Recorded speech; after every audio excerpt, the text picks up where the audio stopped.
February program, Democracy on the Rule of Law. So we'll look at the issue concerning the determination of electoral matters. Of course, some have argued that this electoral matters should be allowed to get to the Apex Court, because we understand that according to the Electoral, some cases are meant to terminate at some stages, of our court. For instance, the issues involving State House Assembly matters, would not get to the Supreme Court, would end at the Appeal Court. And we have seen instances in Plateau State where, of course, their case terminated in Plateau State. The governors they have the same issue, as they terminated at the Supreme Court, and the Supreme Court had an opportunity of giving a very different jurisdiction, which would have impacted on the House of Assembly if their case got to that. So as some people have argued, let us allow all the cases, to be litigated up to the Supreme Court. And some, on the other side, have said because of time, conjunction, all of that, we have only one Supreme Court. There's no need allowing all of these cases get to the Supreme Court. So what do you have to say concerning this particular issue? I agree entirely that all election petition matters must get to the Supreme Court. And the reason is very obvious. We've had instances where the Court of Appeal had given judgments and the Supreme Court had cause to overturn those judgments. Assuming those cases never got to the Supreme Court, the party who won at the Court of Appeal would have been the ultimate winner at the end of the day. But at the Supreme Court, the person became the loser. Let's look at three instances. In Kano State, for example, Abba Yusuf at the Court of Appeal lost. In Zamfara State and Plateau States, the same thing happened. All of them lost at the Court of Appeal on the issue of their election as governor of their various states. But when the matter got to Supreme Court, the Supreme Court looked at the matter and overturned the decision of the Court of Appeal.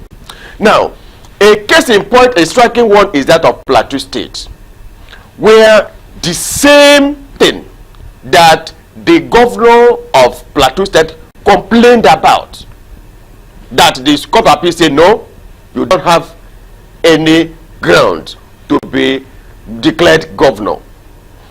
Because under the law, his case could get to Supreme Court, and it got to the Supreme Court. The Supreme Court reversed the decision of the Court of Appeal, whereas the members of the State House of Assembly that had the misfortune of their cases terminating at the Court of Appeal had to go home with injustice. Why do I call it injustice? Because on the same fact, on the same evidence, the Supreme Court had the opportunity to review the judgment of the Court of Appeal and say, no, this is not proper.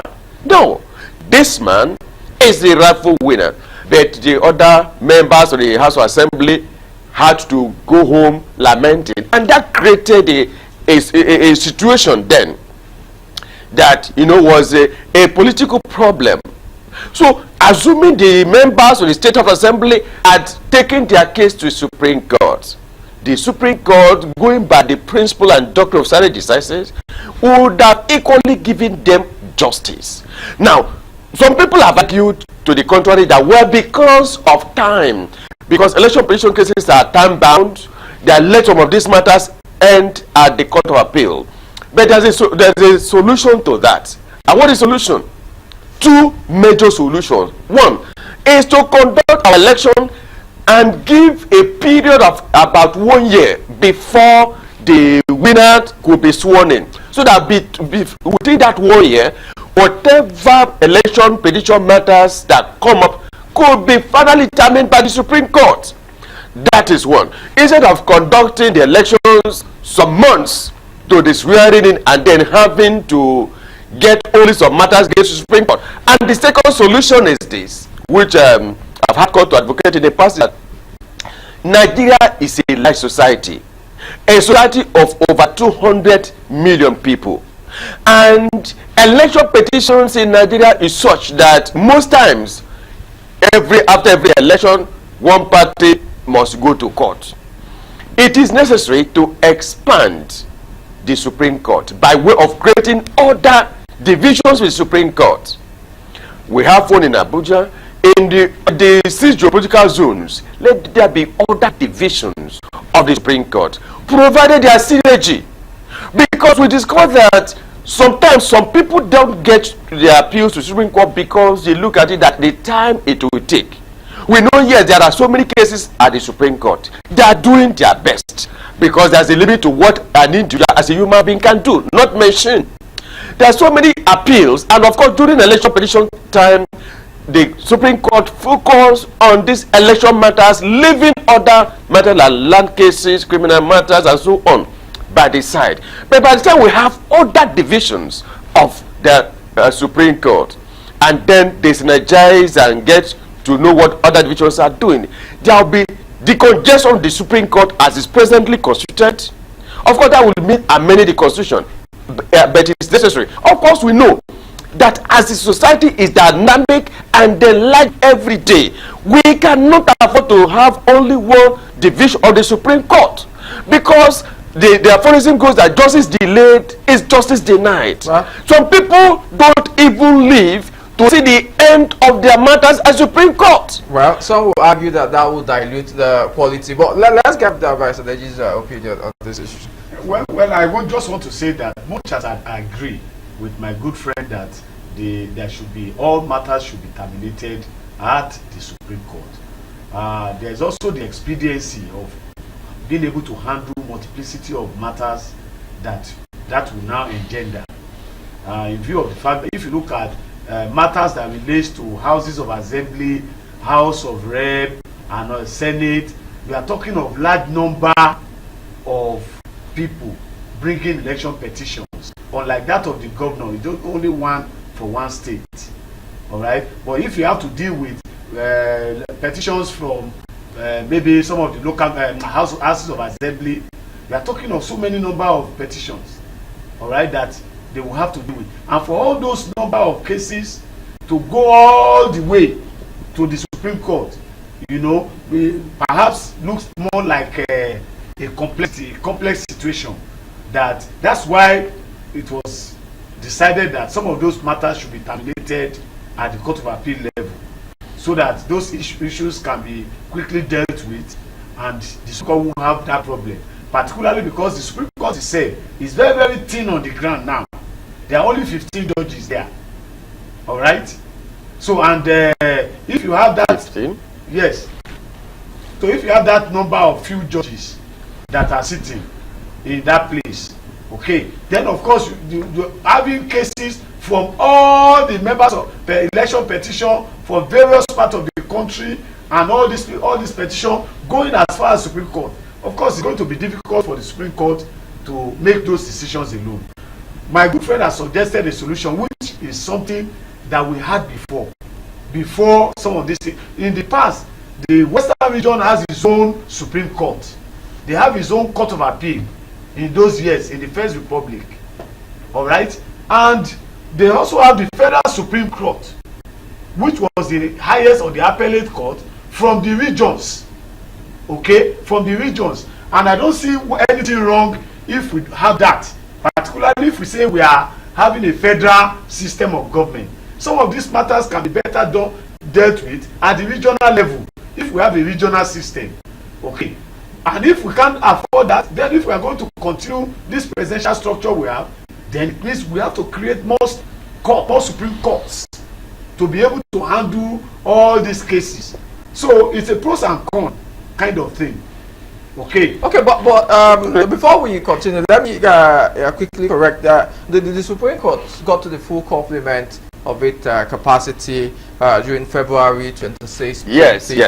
For the first time. Yes, Supreme Court is complete now, not 15. So they are complete. This is the first time in the history of Nigeria that the Supreme Court is complete now, not 15. But even with that, it's not going to solve the plethora of cases that will be coming back. But the question is, if they allow all those petitions to go to the Supreme Court. Yeah, but the question would be, of course, the people who are curious, why would we want all the cases to terminate at the Supreme Court? Because, of course, the justices that comprise that go to the come from the Court of Appeal to the Supreme Court. So one will imagine that those at the Appeal Court are equally as competent as those at the Supreme I'll Court? give you the answer to that question. The answer is this. We've had instances of the different divisions of the Court of Appeal giving conflicting decisions on the same matter. And if the cases finally get to Supreme Court, the Supreme Court will now have the opportunity to review and correct those things. That's now. Is there an issue of incompetence on the part of the issue is not issue. The issue is not or what? What the issue is not issue of competence. We are not looking at competence or otherwise. So what we are saying is this: that if the Court of Appeal has come to a decision on a matter, and the matter gets to Supreme Court, and the Supreme Court said no, in the interest of social justice, this is the correct position. In that case, the Supreme Court have made that justice. But if I say, well, because it will take a long time for the matter to be disposed of by the Supreme Court, for purpose of expediency, let us leave some matters to end at the Court of Appeal. You are denying them justice. Then put them on the scale. Which is to be preferred? To make that justice, or for expediency to be throwing out injustice, like the case of Plateau State that we discussed earlier. The Court of Appeal in the Plateau case matter made that injustice. The Supreme Court had the opportunity to correct that. Yeah, but the answer would be, why would the appeal court met out injustice? Is that a result of incompetence? Let me explain one dynamics of the appeal court and the Supreme Court that we are not taking cognizance of. Yes. You see, the Court of Appeal is made up of only 3 judges. Yeah. 3 judges sit on any issue at the Court of Appeal. Alright? But when it comes to Supreme Court, at least 5 judges will have opportunity of looking at that same issue. So there is a possibility of better thinking, better opinion, and more scrutiny of the case at the Supreme Court. Is it not possible that if some of the cases that the Supreme Court have decided gets to another court, a higher court, if there were another higher court, is it not possible that they could have said that? Well, probably, but there is no basis for that now, because the Supreme Court. Because why we are looking at, why we are trying to look at it, because if we are paying the appeal court judges, and at the end of the day, the whole case also needs to now get to the Supreme Court, because we feel that injustice will be meted at the lower court. Are we not talking about a case of incompetence? Because overloading the Supreme Court means that whatever has been done at the lower court is not consequential, right? You are not looking at it from the angle I'm looking at it. The angle I'm looking at it is from the angle of the Constitution. Somebody whose rights and obligations have been infringed, the Constitution said that person has a right to go to court to seek justice. That's the constitutional provision. Yeah. And of course, we know that the Constitution is the supreme law of the land. Any other law, rule, statute does not coincide with the Constitution is null and void to the extent of the inconsistency. Now, if a person whose rights have been violated, or who feels that his rights have been denied him, now is told that, look, you cannot go beyond the Court of Appeal because of expediency, you are indirectly violating the person's constitutional right to have his matter ventilated up to the Supreme Court. And then there is no basis for anybody to now say, well, you cannot get beyond this point because we don't have the resources, or because by our laws. And of course, the provision of the Electoral Act that say, look, the final bus stop for whosoever has been who believe that his right has been denied in the election presidential in the Court of Appeal, that provision clearly violates the Constitution. Okay. And of course, we know that the Constitution still remains the ground norm. But do you agree with that assertion? Obviously, it's correct. That's interpretation of the Constitution. I will subscribe to it, except that the point still remains that for purposes of expediency, for purposes of operation, can the Supreme Court handle all of those matters, that the floodgate of cases that will now erupt? No, let us leave the issue of expediency now. We are saying that the law that of the Electoral Act that says that this issue should terminate. Are you saying that issue run foul of the Constitution? Obviously, obviously. So how come that lawyers are not litigated? It's a National Assembly enactment. Okay. Okay, but it doesn't mean it cannot run foul of the. So are you saying that it runs foul of the Constitution? Yes. It does. Of course. And the Supreme Court has had cause to nullify some provisions of the Electoral Act in the past. So what we're saying is because the Constitution. Yeah, we understand that the issue of justice delivery also have to do with the lawyers. Yes. And no lawyer had found it worthy to go and litigate on the issue. You see that, of course, so because when we are talking about justice delivery and we're talking about all of these things, the lawyers are also involved. And we can make mention of the likes of Ganifa Remi and all of that when they were alive. And when the Constitution is violated in this manner, they always have a cause to go to court to nullify some of these illegal provisions. Yes, under public interest litigation. Yes. Well, yes. So how come we are not doing that? We are not having that now. We don't have much of that in Nigeria of today, as at now. But the truth remains that it's not every law of the National Assembly that is sacrosanct. It's not every law they are passing in that National Assembly that comply with the provision of the Constitution. And most of those laws are passed without even public hearing. Okay, peradventure, if there are public hearing on some of those enactments, lawyers will have been able to make contributions. Who understand better, who are experts, can advise the National Assembly on such laws. Yeah, of course, the lawyers still have opportunity of making their contribution by going to strike out those laws in court. Yes, of course, yes, of course. Yeah. But nobody had ever raised the issue. On the issues are raised to the court. Nobody has raised the issue until Barrister is raising it now. Yes, of course. No, we are raising it because we all know. No, nobody had ever raised the issue of the constitutionality of that process. Yeah, that's what I'm saying. Until he's raising it now. Of course, all of us agree that that is the way to go. The Constitution of Nigeria. But we have seen those that state being injustice being meted on there, and nobody has read them. So the cause of justice is the lawyers need to be fully involved for us to realize. Obviously. Maybe some of us need to go into public interest litigation as Chief Ganifa Remi used to do it. Okay. And again, the issue of this election petitions, in Nigeria being such large number of election petitions, we need to still look at the Electoral Act and then see the areas that makes the candidates that may have lost or won to resort to the court. Could it be that the INEC is not doing what it's supposed to do or doing it properly? And we've had cause in this forum to say that there's need to unbundle INEC. Let INEC be unbundled. Let there be maybe 3 or 4 compartments. Let one department be in charge of registration of political parties only. Let another one be in charge of conduct of elections and ensuring that the process of election are properly handled. And then the issue of transmission of results. Nigerians were glad when we were made to understand that transmission of election result electronically was good there, and that the issue of inaccuracies will be a thing of the past. Nigerians were glad. Later today, we never saw what we actually expected. Of course, there's no system that is perfect, but we accept something better. So if there's an agency of or department of INEC that is vested with the sole responsibility of conducting free, fair, and credible election, and then we have another department or agency or organ that will be in charge of post-election matters.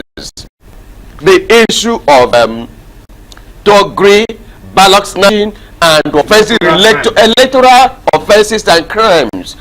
That will be the agency that's responsible for that. What we have today is one body doing all these things, and then we have lapses here and there. Okay. Nigerians deserve time, so we'll just look at the issue of the Senate, because that's at the hot burner. Of course, I'm sure Nigeria will want to get a little bit of our opinion. Perhaps we'll also discuss elaborately next week. So, Mr. Deji, of course, we have seen what has been happening in the National Assembly.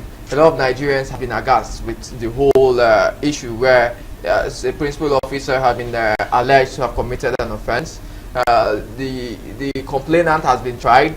The person who was accused had to preside over all of this hearing and was even involved in the decision. And people have said that that runs foul of natural justice. What do you have to say? And even the issue of the Senate suspending somebody as a senator. And we are talking about court looking at the internal democratic process. Of course, they say they have their rule, but people are also saying that the court is supposed to look at the internal processes of these institutions to know if they are compliant. Because you suspending somebody, is it right? Is it according to the law?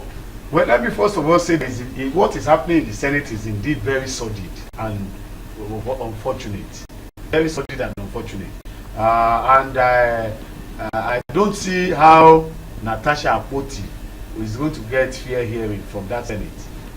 Particularly if you look at if the Senate is going to, because a lot of them are sentimental. I don't know why our senators are unduly sentimental over things and they are not ready to do the right thing in that place. Now, an allegation is made against the Senate president. Nobody is interested in looking at that allegation. They are just, everybody is just, or they are, in fact, it's so funny that one of the persons that had gone around on television condemning Akpoti, the Natasha, is even one of the people that is being asked now, Senator Yemi Adaramodu, is even one of the major participants in the suspension of this woman, in the investigation and of the allegation and the disciplinary process of this woman. And the Senate president against whom something is alleged is still the person picking and selecting those who will determine the matter and recommending and all that. I think that it is unfortunate what is happening in the Senate. Right or wrongly, even if the rules of the House is breached, it is very wrong to change. Yes, you may have a rule in the House, but it's very wrong to change the seat without notifying the people whose seats are being changed. That's number one. Number two is that it is very, very wrong if somebody is not in his right seat and you are asking the person to go back to his seat. It is proper for you to listen first to the point of order, because the rule of the House stipulate that when a point of order is raised, you listen to it first as a Senate president. Even if you are going to overrule that point of order, it's mandatory you listen to that point of order. And what Senator Akpabio did on that occasion is very absurd. No matter whatever is the rule of the House or the discipline they are trying to maintain in that House.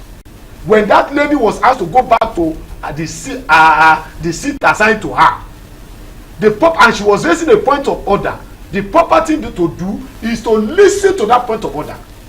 And even if you are going to overrule that point of order, you listen first, not to order that she should be thrown out of the House or should be escorted out of the House.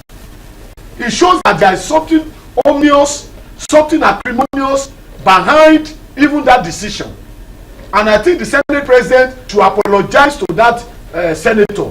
And all this process of suspension, to me, is absurdity. Yeah, well, she has already been suspended for 6 months. So, Barrister, let's get your opinion because we're almost out of time. Yes, I think this is something that we need time to really discuss properly. But on the face of it, the suspension of Natasha appears to be against the law, because the Senate has the powers to suspend a member for 2 weeks, 14 days. But she was suspended for 6 months without pay, and office locked, her security details withdrawn, and so on. Now, that is going against the rules of this very Senate, the hallowed chambers of the Senate, the rule that guides it. You don't go outside the prescriptions of the law to mete out punishment. That's one. Two, this lady, the issue arose as a result of seat arrangement and so on. she felt that the arrangement that was done to disadvantage her,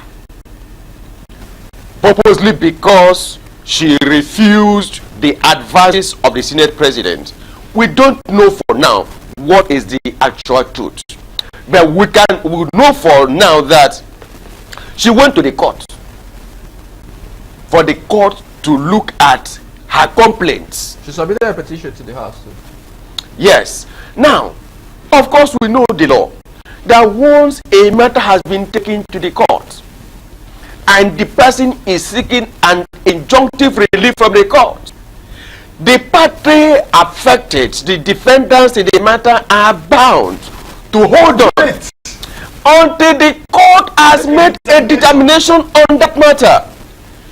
But without doing so, the Senate proceeded to mete out punishment to do that which she had gone to the court to refrain from doing. Of course, you know, the law of Ferguson and Daniels is that once a matter has been brought to the court, the parties are bound to allow the court to decide. Right. Of course, there are plethora of cases in Nigeria on that point. Right. Supreme Court decisions. We are almost out of time. Okay, so like I said, maybe social issues will look at we'll look at the report. Yes. Thank you very much.